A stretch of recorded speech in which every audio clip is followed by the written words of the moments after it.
চাঁপাইনবাবগঞ্জে বাড়ছে হামের সংক্রমণ। গত ৩ মাসে জেলা হাসপাতালে ২৫০ রোগী চিকিৎসা নিয়েছে।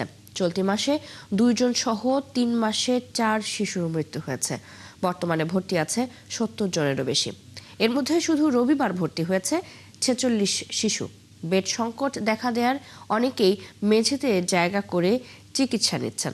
আর এই রোগ ছোঁয়াচে বলে এরই মধ্যে আইসোলেশন কর্নার তৈরি করা হয়েছে। তবে আইসিইউ সেবা না থাকায় পরিস্থিতি খারাপ হচ্ছে। একেএস রোকনের তথ্য ছবিতে প্রতিবেদন। চাঁপাইনবাবগঞ্জে হামের সংক্রমণ বাড়তে থাকে গত জানুয়ারি মাস থেকে। এরপর ফেব্রুয়ারি মার্চ জুড়ে আক্রান্তের সংখ্যা দাঁড়ায় ২৫০-তে। এর মধ্যে শুধু মার্চেই ২০০-রও বেশি শিশু আক্রান্ত হয়। আর এই হামে আক্রান্ত শিশুদের নিয়ে স্বজনরা ভিড় করছেন জেলার ২৫০ শয্যা হাসপাতালে। সদর উপজেলা ছাড়াও বিভিন্ন উপজেলার রোগীরা ভর্তি হয়েছে এখানে, যে কারণে বেড সংকট তৈরি হয়েছে। একই বেডে গাদাগাদি করে রোগীদের চিকিৎসা দেওয়া হচ্ছে। অনেকে মেঝেতে জায়গা করেও চিকিৎসা নিচ্ছে। পুরো শরীরে র্যাশ বার হলো, লাল হয়ে ডাক্তার দেখালাম। ডাক্তার বলল যে হাম হয়েছে, তাড়াতাড়ি চাপাই সদরে ভর্তি হয়ে যাও। আজ ৯ দিন থেকে জ্বর ধরেন, তার মধ্যে ধরেন ৪ দিন থেকে জ্বর নাই ধরেন। মুখে চোখে এগুলাতে বার হলো, মুখের ভিতরে হলো, মায়ের দুধ টেনা খাইতে পাচ্ছে না। আচ্ছা, এখন হামের লক্ষণগুলো প্রথমে জ্বর দিয়ে শুরু হবে। এদিকে হঠাৎ করে রোগীর সংখ্যা বাড়ায় পরিস্থিতি সামলাতে আলাদা ইউনিট গঠন করেছে হাসপাতাল কর্তৃপক্ষ। চলতি মাসে নতুন ভবনের কিডনি ডায়ালাইসিস ইউনিটটি অস্থায়ীভাবে হাম আক্রান্ত রোগীদের চিকিৎসার জন্য আইসোলেশন ওয়ার্ড ঘোষণা করা হয়েছে। পৃথিবীর সবচেয়ে ছোঁয়াচে রোগগুলোর একটা রোগ হচ্ছে মিজলস। তাই আমরা তাদের জন্য প্রথমে একটা ছোট ইউনিট খুলি এবং ফেব্রুয়ারির মোটামুটি ১০-১২ তারিখের দিকে আমরা একটা আলাদা বড় একটা আইসোলেশন খুলি শুধুমাত্র এই মিজলসের রোগীদের জন্য। আপনি জেনে অবাক হবেন যে আমাদের ২৫০ বেডের এই হসপিটালে আজকে রোগীর সংখ্যা ৬০০-র বেশি। তার মধ্যে শিশু রোগীর সংখ্যা হচ্ছে ২৫০-র বেশি। তার মধ্যে মিজলসের রোগী হচ্ছে এই প্রাপ্ত তথ্য অনুযায়ী ৯৩ জন। তবে হাসপাতালে আইসিইউ, সিসিইউ এবং ডায়ালাইসিস কর্নার না থাকায় ৮০ জন হামের রোগীকে রাজশাহী মেডিকেল কলেজ হাসপাতালে পাঠানো হয়েছে। এই অবস্থায় হাম ছোঁয়াচে রোগ হওয়ায় সবাইকে সচেতন থাকার পরামর্শ চিকিৎসকদের। হাম আক্রান্ত হয়ে গেলে সে বাচ্চাগুলোকে আইসোলেশনে রাখা, আর যেহেতু এখন মহামারী চলছে চলমান, এজন্য জনগণের মধ্যে এই মেসেজটা পৌঁছে দেওয়া যে বাচ্চাদেরকে নিয়ে আপাতত বাইরে ক্রাউড অ্যাভয়েড করা, ভিড় অ্যাভয়েড করা, প্রয়োজন ছাড়া বাইরে বাচ্চাদেরকে যেতে না দেওয়া। চাঁপাইনবাবগঞ্জ জেলা হাসপাতালের হাম আইসোলেশন সেন্টারে ২০ জন রোগীর থাকার ব্যবস্থা রয়েছে। তবে সেখানে এখন চিকিৎসা চলছে ৭০ জনেরও বেশি রোগীর।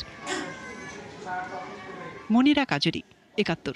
এ বিষয়ে বিস্তারিত জানাতে চাঁপাইনবাবগঞ্জ থেকে যুক্ত হচ্ছেন সহকর্মী একেএস রোকন। রোকন, এখনো পর্যন্ত হামে আক্রান্তের সংখ্যা কত, চিকিৎসা ব্যবস্থা কেমন দেখছেন এবং চিকিৎসকরা কি পরামর্শ দিচ্ছেন, সব মিলিয়ে জানাবেন। চৈতি, আমরা প্রতিবেদনে যেমনটি দেখছিলাম যে আসলে চাঁপাইনবাবগঞ্জে কিন্তু ভয়াবহ একটা অবস্থা বিরাজ করছে এবং এই হামের রোগীর সংখ্যা কিন্তু বাড়ছে, প্রতিদিনই বাড়ছে। গতকালকে আমরা যখন দুপুর ১২টায় প্রতিবেদনটি তৈরি করছিলাম তখন কিন্তু যে সংখ্যা ছিল সন্ধ্যা ৬টা নাগাদ কিন্তু সে সংখ্যা আরো ৫ জন বেড়েছে এবং বর্তমানে কিন্তু চাঁপাইনবাবগঞ্জ হাসপাতালে ৭৫ জন রোগী ভর্তি রয়েছে এবং একজন মুমূর্ষ রোগীকে রাজশাহী মেডিকেল কলেজ হাসপাতালে রেফার করা হয়েছে। মূলত এখানে আইসিইউ সুবিধা না থাকার কারণে এবং চাঁপাইনবাবগঞ্জ একটি বড় জেলা হবার কারণে এখানে রোগীর চাপ বাড়ছে এবং আইসিইউ না থাকার কারণে কিন্তু মৃত্যুর সংখ্যাও বাড়ছে। তবে ডাক্তারদের পক্ষ থেকে চেষ্টা চালিয়ে যাচ্ছে রোগীরা যেন দ্রুত সুস্থ হয়ে ওঠেন এবং আমার সাথে কথা হয়েছিল চাঁপাইনবাবগঞ্জ শিশু বিশেষজ্ঞ ডাক্তার মাহফুজের সাথে। তিনি আমাকে যেমনটি জানিয়েছেন যে চাঁপাইনবাবগঞ্জে যে সমস্ত রোগীরা ভর্তি হয় তার ৯৫% কিন্তু তারা চিকিৎসা দিতে পারছেন এবং মাত্র ৫% রোগী যেগুলো খুব মুমূর্ষু অবস্থায় থাকে তাদেরকে রাজশাহী মেডিকেল কলেজ হাসপাতালে রেফার করা হয়। তবে চাঁপাইনবাবগঞ্জে যদি আইসিইউ সেবা, সিসিইউ এবং ডায়ালাইসিস সেবাগুলোর মতো সেবা যদি চালু করা হয় তাহলে হয়তো এই রোগীর চাপ কিছুটা রাজশাহীতে কমবে।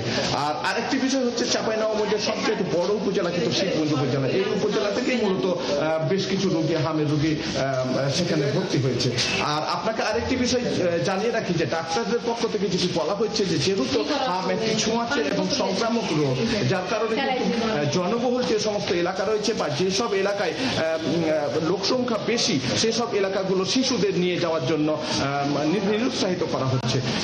কারণ পরিস্থিতি যেহেতু নাজুক অবস্থার দিকে যাচ্ছে তার কারণে কিন্তু বাচ্চাদের ঘরের বাইরে বের হওয়ার জন্য না হওয়ার জন্য উপদেশ দেওয়া হচ্ছে।